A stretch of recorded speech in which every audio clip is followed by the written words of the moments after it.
கடலூர் மாவட்டம் விருத்தாச்சலம் நகராட்சியில் டெங்கு கொசு ஒழிப்பு பணியில் ஈடுபடும் முன்கள பணியாளர்களை சாலையோர குப்பைகளை அள்ள சொல்வதாக குற்றச்சாட்டு எழுந்துள்ளது.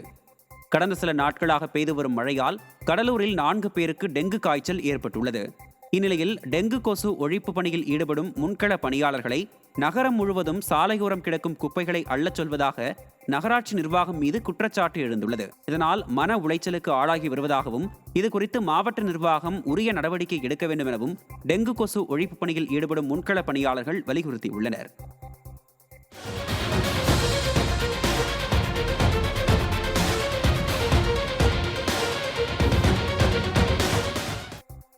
கோவை தூத்துக்குடி அருகே ஓட்டுநர் இல்லாததால் பயிற்சி இல்லாத நகராட்சி ஊழியர் இயக்கிய குப்பை சேகரிக்கும் வாகனம் சாலையில் நின்றவர்கள் மீது மோதி விபத்திற்குள்ளானது.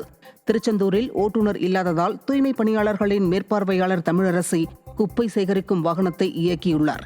அந்த வாகனம் மயிலப்புரம் தெருவில் வீட்டின் வெளியே நின்று கொண்டிருந்த அர்ச்சகர் மற்றும் அவரது குடும்பத்தினர் மீது பலமாக மோதியுள்ளது. இதில் அவர்கள் மூவரும் அதிர்ஷ்டவசமாக உயிர் தப்பிய நிலையில் அலட்சியமாக செயல்பட்ட விடிய அரசின் நகராட்சி நிர்வாகத்தினர் மீது நடவடிக்கை எடுக்குமாறு கோரிக்கைகள் வலுத்துள்ளன. தூத்துக்குடி மாவட்டம் ஏரல் மற்றும் அதன் சுற்று வட்டார பகுதிகளில் சுமார் 1 மணி நேரமாக இடியுடன் கூடிய கனமழை பெய்தது. தென் திருப்பேரை, குரங்கணி, பண்டாரவேளை உள்ளிட்ட பகுதிகளில் பெய்த கனமழையால் வெப்பம் தணிந்து குளிர்ச்சியான சூழல் நிலவியது. இதனால் பொதுமக்களும் விவசாயிகளும் மகிழ்ச்சி அடைந்தனர்.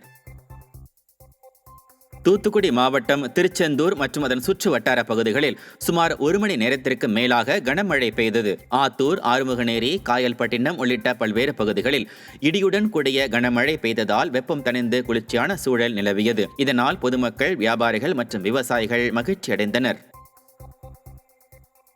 தூத்துக்குடி மாநகரின் பல்வேறு பகுதிகளில் இரவு முழுவதும் விட்டு விட்டு மழை பெய்தது. சிவன் கோவில் பகுதி, வஉசி சாலை, வஉசி காய்கறி சந்தை பகுதி, அந்தோணியார் கோவில் தெரு, பழைய பேருந்து நிலையம், புதிய பேருந்து நிலையம், அண்ணா நகர் உள்ளிட்ட பல்வேறு பகுதிகளில் இரவு முழுவதும் விட்டு விட்டு மழை பெய்தது. வெப்பம் தணிந்து குளிர்ச்சியான சூழல் நிலவியதால் மக்கள் மகிழ்ச்சி அடைந்தனர். புதுக்கோட்டையில் நவீன முறையில் புதிதாக திறக்கப்பட்ட பூங்காவில் அடிக்கடி ஏற்படும் மின்வெட்டால் பொதுமக்கள் அவதியடைந்தனர்.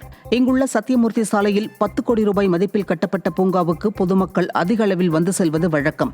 இந்நிலையில் நுழைவு கட்டணம் செலுத்தி பூங்காவிற்கு பெற்றோர்கள் தங்கள் குழந்தைகளுடன் வரும் நிலையில் பூங்காவில் அடிக்கடி மின்வெட்டு ஏற்பட்டதால் ஏமாற்றத்துடன் திரும்பிச் சென்றனர்.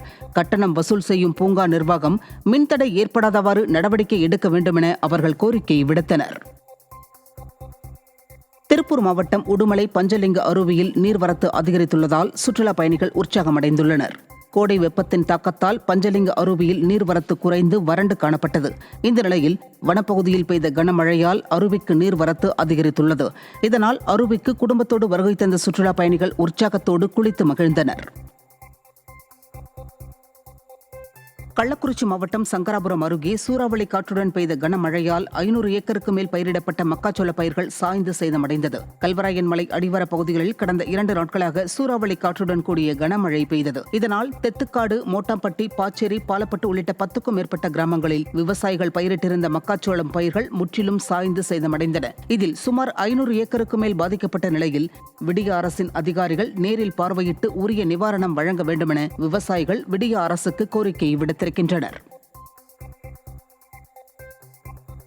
மயிலாடுதுறை மாவட்டத்தில் பெய்த கனமழையால் பருத்தி செடியின் காய்களும் பூக்களும் உதிர்ந்து மகசூல் பாதிக்கப்பட்டுள்ளதாக விவசாயிகள் வேதனை தெரிவித்தனர். விவசாயிகள் தற்போது பருத்தி சாகுபடி செய்து வரும் நிலையில் கனமழை காரணமாக பருத்தி செடியின் காய்கள் மற்றும் பூக்கள் உதிர்ந்து சேதமடைந்துள்ளன. சுமார் 500 ஏக்கர் பரப்பளவில் உள்ள பருத்தி செடிகளை மழைநீர் சூழ்ந்துள்ளது. அதனால் பருத்தி செடியின் மகசூல் பெரிதும் பாதிக்கப்பட்டுள்ளது. இந்த பாதிப்பு குறித்து விடிய அரசு கணக்கெடுத்து உரிய நிவாரணம் வழங்க வேண்டுமென விவசாயிகள் வலியுறுத்தியுள்ளனர்.